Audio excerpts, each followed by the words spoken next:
Before we get started, I just wanted to take a second to say thank you so much for watching, and you're going to want to stick around to the end of this episode because there was a surprise outcome that happened here that I did not see coming, and you're not going to want to miss. Now, let's get to it.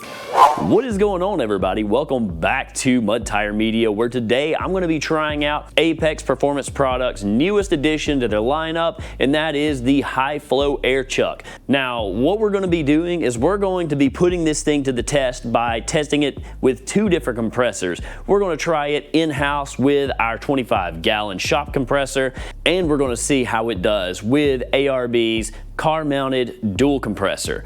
So we're going to find out if this actually flows faster than your standard chuck, and we're going to find out if CFM output of the compressor that it's attached to actually makes a difference in those numbers. Now, what this is a 1/4 NPT threaded air chuck that's adaptable to any currently existing airline that you would be using for your vehicle. I'm going to be using in this video Rhino USA's digital air chuck. We're going to drop a tire down to 10 PSI, and then we're going to inflate to 30 PSI, and we're going to time it and see just how long that takes. Now, once we've done it with one setup, we're going to switch the air chucks and try it again. Now, like I mentioned, the first thing we're going to do is try airing back up using my standard chuck that I always use in my Jeep. So we're going to give this a shot. I'm going to use it on my shop air compressor. That way we've got high CFM blowing into this tire. Now let's break out the timer and see what we get. Now you see we're starting at 10 PSI on the gauge as well. And we're going to start airing up to 30 in 3, 2, 1.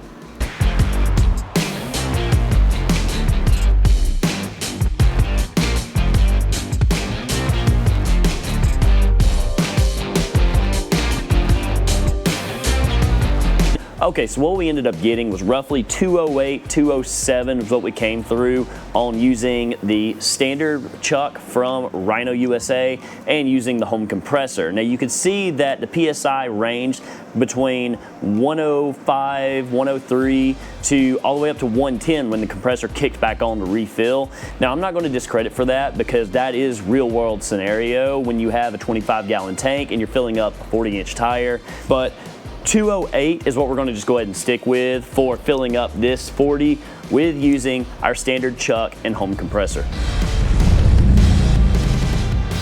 Now to do this next part, we're going to crank up the Jeep and I'm going to hook up my ARB hose that comes with my dual ARB kit.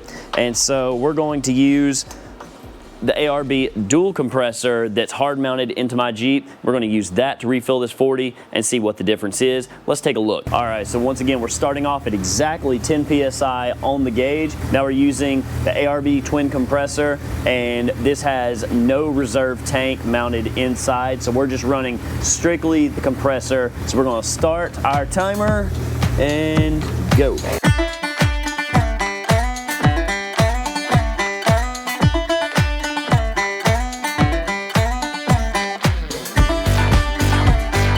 Alright, so on this trial, we ended up coming in at just under 314. I would actually call this 313. Right there at the end, it took me about a second to recognize 30 PSI and hit the stop button. So we were probably at 313. Now overall, with no reserve tank to actually have a built-up compressor storage, 3 minutes isn't that bad. What we really want to know is whether this new chuck has any difference in flow versus the high output of the compressor that's over here that was peaking out at 110, or the lower CFM of the dual ARB that's sitting around in the 60s, and whether or not that can make any difference. So now what we're going to do, we're going to log this time and we're going to swap out that chuck for the new Apex valve, and we're going to see how that does.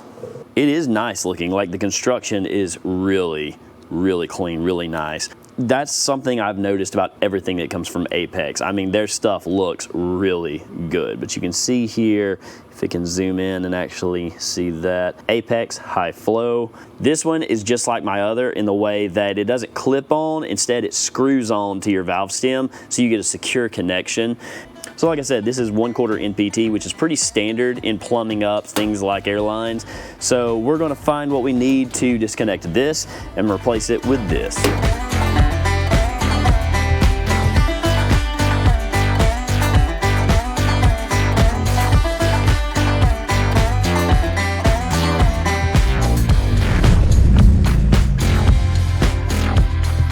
right, so once again, we're going to start off with the home compressor. It's already recharged, fully refilled. We're going to screw on the new adapter. We're going to reset our timer and do this all over again. Here we go.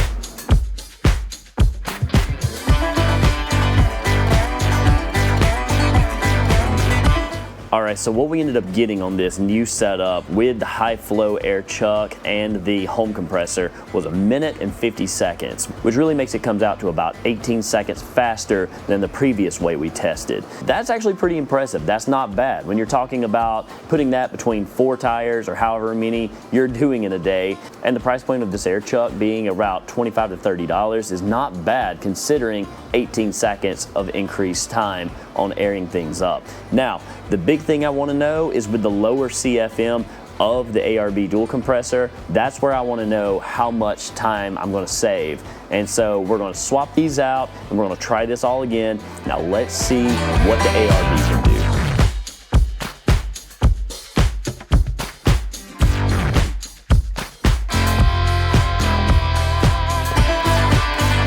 So there you have it. Looks like with this one came in filling up a 40-inch tire with the new high flow chuck from 10 PSI to 30 PSI. That's 20 PSI gain. We saved a total of 13 seconds using a dual ARB compressor with no reserve tank. That's really not that bad. You're saving 1 extra minute of your time that you have to use to air back up before you hit the road.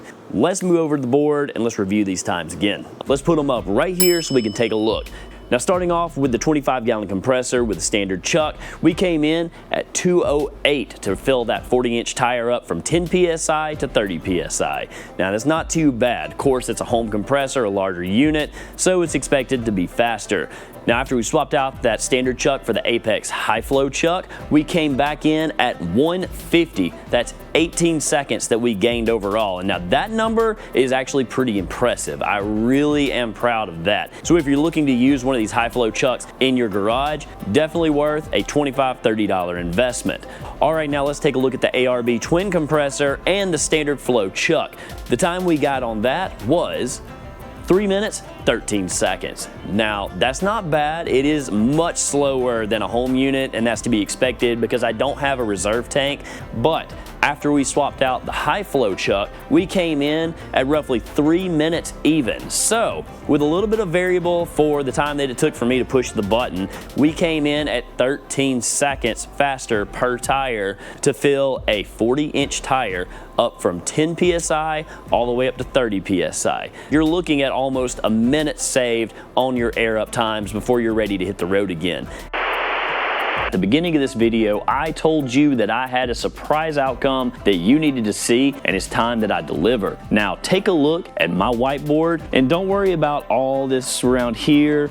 That's coming in a later video. But look down here, you're gonna see that I have 2 new lines that we haven't seen before. And that's because right before I was about to post this video, a friend of mine came over and brought his Jeep, and he wanted to try out how fast his Jeep would air up. Now we're both running Cooper STT Pros on our Jeep. They're both 40 by 1350 by 17. So I expected us to be pretty much the same, except there's one variable that's different on his Jeep that I don't have, and that is the Apex rapid deflate valves in his wheels. Now I was sure there was not going to be any difference in inflate time because these are specifically rapid deflate valves. But when we ran this test using my air up tools that I used on my Jeep and the compressor that I used on my Jeep, and we had a significant difference in time, it can't be ignored. So when I used just the standard air chuck and my air up tool on his Jeep, his 40 was able to be inflated at 2:02, 2 minutes and 2 seconds. Now that is just a few seconds faster than I did with my standard air chuck. So we're looking pretty similar there, nothing worth spending money on, just a few seconds. But when we swapped over to the high flow air chuck, we had a significant decrease in that time. He came in at 1:23 to fill up a 40-inch tire to 30 PSI. And that is comparing my time of 1:50. Now you're talking about a 27-second difference in air up time. That is actually well worth spending some extra money on. Guys, that's it. That's the one I did not see coming because I didn't have Apex valves to even try. I didn't expect this outcome, but I'm really glad he came over with that because that's hard to ignore. You're talking about adding up 2 minutes saved on your air up time. I hope this was helpful to you, and if it was, consider liking and subscribing. I'd love to have you here on the channel. There's going to be so much more of this regularly coming out. Have a great day in the shop, and I will see you on the trail.